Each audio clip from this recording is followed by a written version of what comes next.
Introducing AgriGeoSustain from Uganda Tech Geeks. We are a team that's trying to leverage geospatial data to enhance Ugandan agriculture systems and the solutions to provide sustainability, increase crop yield, and optimize resource management. We want to boost food security and economic growth through data-driven agricultural practices. So there's a lot of inadequate resource management and climate variability impact here in Uganda, and we will know that this solution could address all these issues and improve crop yields and livelihoods.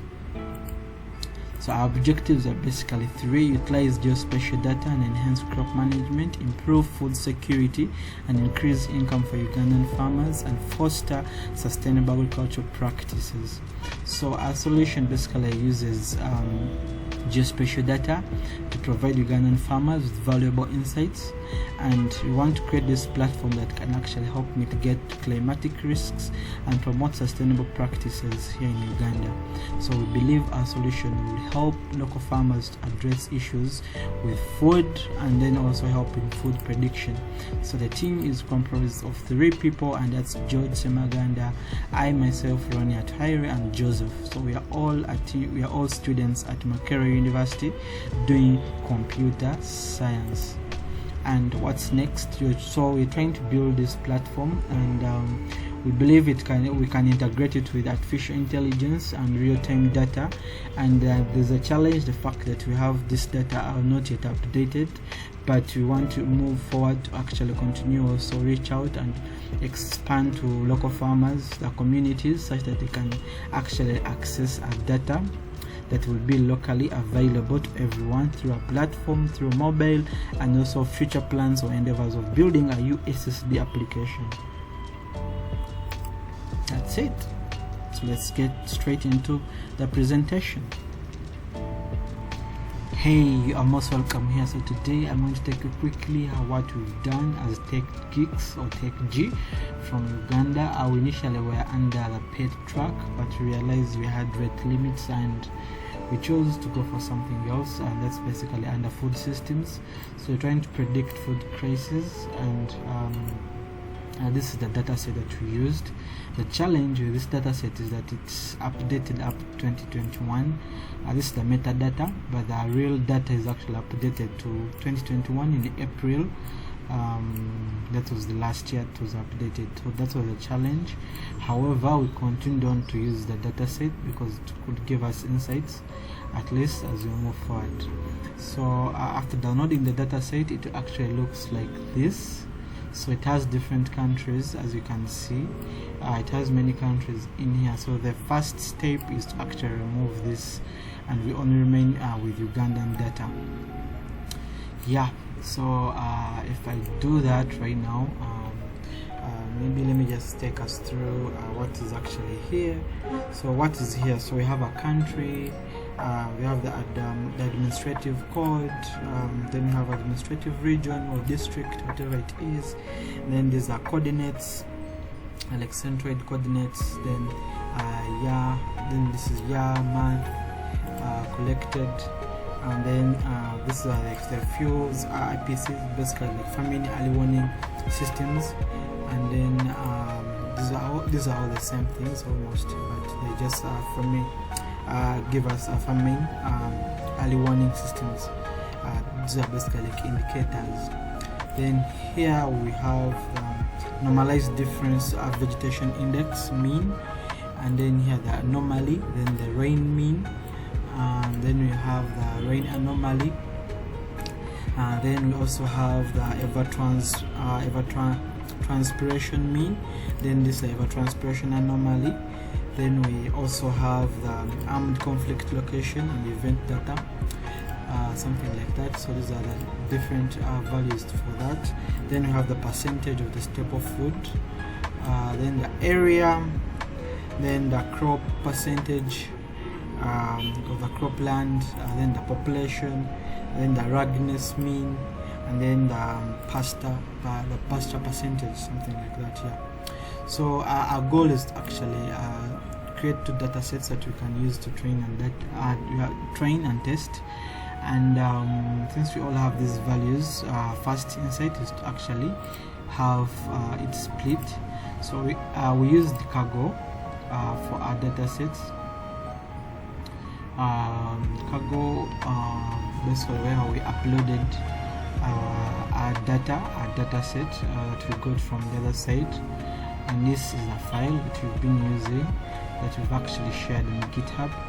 So if, for example, I come to it's loading, let it just load shortly. So I will speed up this video so that it can load.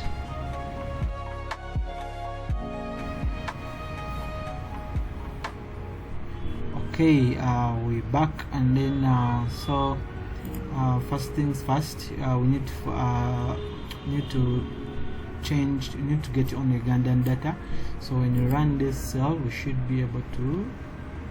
Oops, Ugandan data is not defined. There's an error.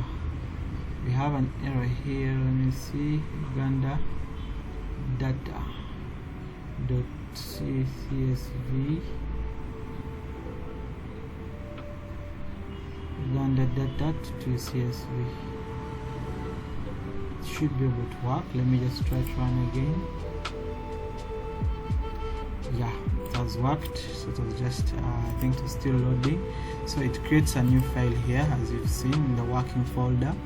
So when I go down here, I should be able to see that this file that has actually been created. Oops, I can't see it.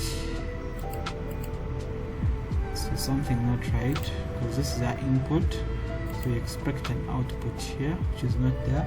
So I'm going to rerun this again. It shows that our file has been created, or when you go there you don't see anything.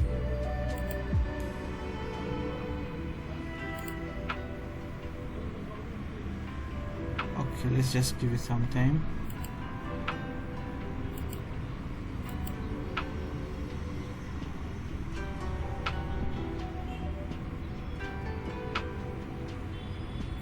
Let me try running this the second cell, because it depends on that, and see if it gives me anything. Yeah, it gives me something. Yeah, it's here. It has finally showed up. So this is the mean squared error, and then the R squared value. We're using R square scores to actually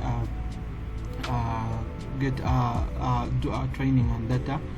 So we used the features, then the target, we used the few IPCs, and then where we have 0 or none values, we just have to skip those.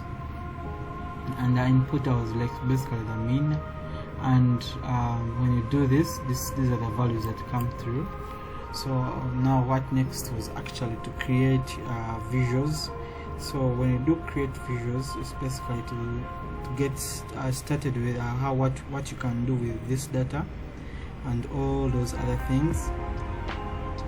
So the first things first. So we had to do basically this was actually a simple linear regression model that we did, but we want to advance and do a much more complex when you get even more data which is updated.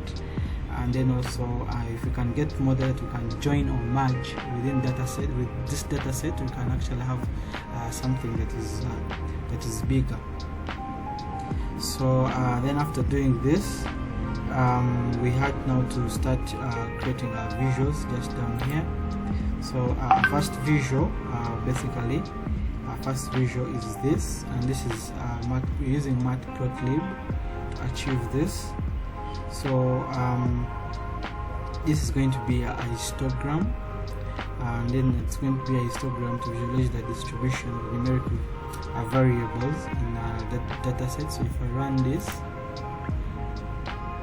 to give me the histogram of the normalized data vegetation index mean, and then this is for rain, and then this is for the evapotranspiration mean, then this is the histogram for the then this is the histogram for the population, as you can see. So basically we run and we create these different histograms. Then now here what you're going to do, you're going to do box plot for the outliers. So if you run this cell,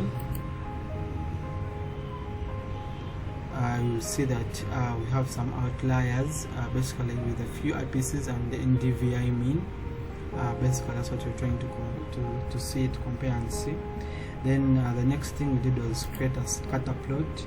So if you run this, you can see the explore relationship between maybe, for example, two numeric values. That's basically maybe rain mean, because rain is another important factor here in Uganda for growth of crops, plants, and all those other things. You can see that this is what comes out.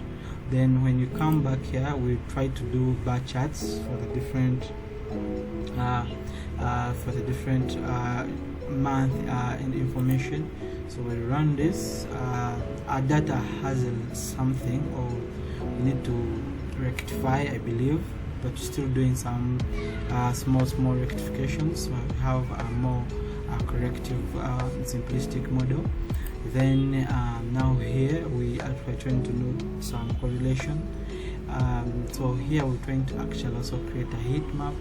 So when you run this, so this visualizes the correlation between the numeric variables, but since we have many in this, we want to actually now change, and this is what we're trying to work on. We want to change so that we can have a better heat map value. Then lastly, we wanted to plot according to administrative regions in Uganda. So when I run this, you should be able to see the different districts in Uganda and how they're performing. And this is it at Jumani, Apak, and the last one in Yumbe. So if I come and I downloaded this data set to see what actually came through, if it's what we wanted to extract, so that we know that we're working with the right data.